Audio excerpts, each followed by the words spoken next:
Y ya está con nosotros Carlos, mejor conocido como El Reno. Muy buenos ¿Cómo días. estás, Juan? Buenos Hola, días. Lilia, ¿cómo estás? Muy bien. Oye, estamos hablando pues del asunto de la música, porque antes era complicado poder conseguir música, sobre todo esa que nos gustaba, pero era muy divertido adentrarse en la aventura de encontrar ese disco tan esperado, ese sencillo, esa canción. Cuéntanos, ¿cómo conseguíamos música en la década de los 80? Yo guardo ahí un vago recuerdo. Tú sabes más o menos de qué se está Más o hablando. menos. ¿Tienes tu colección? ¿Tienes tu colección de acetatos? Tengo mi colección de acetatos, así es. Era divertido, Sí. pero era caro. Era caro. Y era muy entretenido eso. Pero sí. le rascabas para que no fuera tan caro. Había que juntarle. En la década de los 80, bueno, la realidad es que desde los 70 hubo muchas tiendas importantes. Antes no existían las grandes cadenas de discos que existen ahora.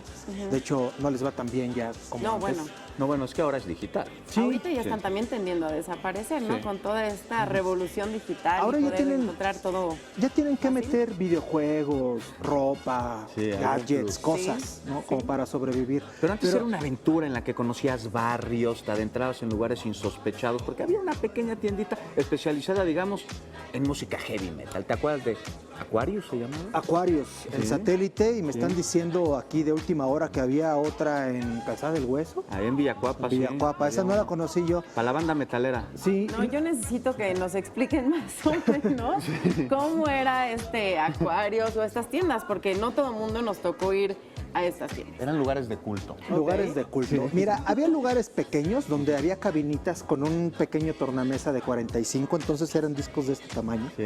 Y tú lo ponías, te lo prestaban para que lo escucharas y decidías si comprar o no el disco. Ahí lo escuchabas Ahí con lo audífonos. escuchabas con audífonos. Podías ponerlo al revés para ver si era cierto que hablaban y tenían Que mensajes tenían ocultos. mensajes subliminales. ¿Verdad? Sí. Bueno, si lo rayabas tenías que comprarlo. No, bueno, por eso que no se dieran cuenta. Pero era una casi ceremonia. Llegar a la tienda, empezar a buscar, Sí. había grandes escaparates dependiendo del género, jazz, metal, Sí. rock.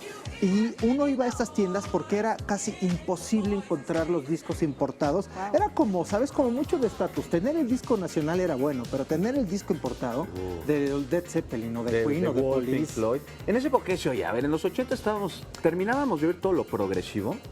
Pink Floyd había sonado durísimo, estaba sonando durísimo, pero ya empezaba Michael Jackson, Madonna, Cyndi Lauper, Boy George, casi no se Sí. nota mi Estaba barba. de Police. Ya vi. Depende del género. Her Discos en República del Salvador se especializaba en high energy. Entonces, si tú tenías un sonido, Sí. tenías que ir 1 o 2 veces a la semana.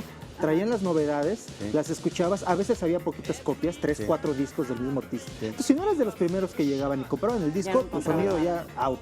Porque no podías comprar o piratearte la canción. Acuérdate que no es como ahora. O tenías el disco o tenías el disco. Sí. Sí. Bueno, lo podías grabar, ¿no? En un cassette. Pues sí, pero para efectos de mezcla, ¿no? Ya no te Ya no te funcionaba funcionaba mucho. mucho. Entonces Ok. era riquísimo ir a las tiendas y había gente, había chicos especializados en cada género que te ayudaban. Oye, a ti me gusta el rock. Ah, pues nos acaba de llegar el nuevo de los Ramones o nos acaba de llegar Sí. el nuevo de Police. O el rock en español que comenzaba a emerger aquí en México. Comenzaba. Con quién. Oye, y olía como a vinil, ¿no? Mucha gente sigue enamorada celofán.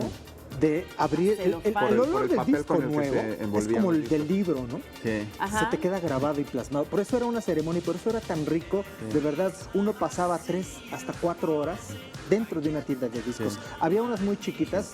¿Te acuerdas de Bendy Music? Bendy Music. Estaba también el Sonido sorda.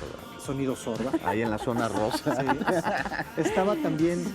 ¿Qué tan grandes eran estas tiendas? Había Eran de todo también. Sonido sorda era grande, ¿no? Ya era de las grandes, No pero el como las de mercado de ahora. discos ya era una de estas grandes tiendas en donde vendían por mayoreo, entonces daban más barato.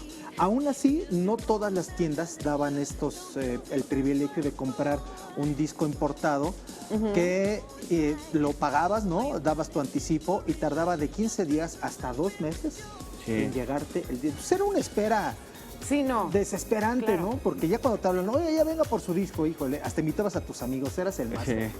A recogerlo juntos. a recoger- y te Así daban como si fuera todo. un coche nuevo. Sí, claro, sí, es la misma sensación para los melómenos. Y ponerlo y escucharlo juntos, ¿no? Los reunías a todos Así en es la como casa. una pequeña reunión, de verdad era una integración, un agasajo increíble, porque desde que lo destapabas, lo colocabas con el cuidado que tiene la madre con un bebé, ¿no? Colocabas la aguja, la limpiabas, entonces Claro. ya te quedabas sentado escuchando escuchando. Sí, horas. La verdad me muero de envidia de no haber estado en esa época para comprar todos Era los una discos, ceremonia. claro. Mercado de discos, decías, ahí encontrabas música tropical sobre todo, las sonoras, música norteña, mariachi, y tenían unas islas, ¿te acuerdas? Sí. Con cassettes. Pero lo bueno eran los LPs. Era ir a escoger y entonces era tal cual un mercado de discos. Entonces estaba grande, eran pasillos y pasillos y discos, un poco ya más baratos porque como ya compraban a volumen, ya te los dejaban a ti más baratos. Mucho más baratos. Pero había lugares sensacionales como el Hip 70 del dueño era Armando Blanco, que le fue tan bien y tenía tan bien acondicionado su lugar que puso un escenario y entonces muchos grupos como Dangerous Rhythm, que después fue conocido como Ritmo Peligroso, Sí. el Souls in My Mind, tocaron promocionando sus discos ahí y era una maravilla irlos a ver tocar y pasar una tarde increíble escogiendo la música que te gustaba, los géneros que te gustaban, las recomendaciones. Ibas por uno y salías con 5 discos. Bueno, Tu si llevabas quincena, dinero, ¿no? Pero eran Es tu caros, quincena, ¿no? sí. Porque lo dijeron hace Sí, rato, era caro. eran caros comparado con qué más bien. Con ahora eran carísimos, ¿no? O sea, lo que Bueno, ahora te ahorita sí, cuesta. ahorita está un mucho disco. como de moda que la gente quiere tener LPs y son carísimos. Bueno, no son sé. más caros los LPs ahora que ¿Ahora antes. que ¿no? antes? Porque ahora son de culto. Lo que Sí. pasa es que ya o lo compras digital o lo compras en CD y eso fue un poco lo que pasó en la década de los 90. Se desplazó el mercado, primero por la entrada de estas grandes tiendas de discos. Sí. Y en segundo porque entró el disco compacto, entonces ya lo encontrabas donde sea, hasta en el súper. Sí. Ibas a comprar tu despensa y ya estaba el disco. Entonces desaparecieron mucho el Super Sound, por ejemplo, una tienda que hasta tiene un documental, ¿no? De todo lo que fue toda la gente. Si te gustaba la música en los 90 y los 80, obligadamente tenías que ir a Super Sound porque era ahí encontrabas Y nada más. Todo. Oye, pues un viaje nos has hecho. Sí, un viaje, un buenísimo. recorrido entrañable. Por las tiendas de Liliana, Muchísimas entrañable. gracias, claro. A mí en verdad sí me siento pues triste de que no me haya tocado vivir esa época o no haberla vivido como a ustedes les tocó vivir.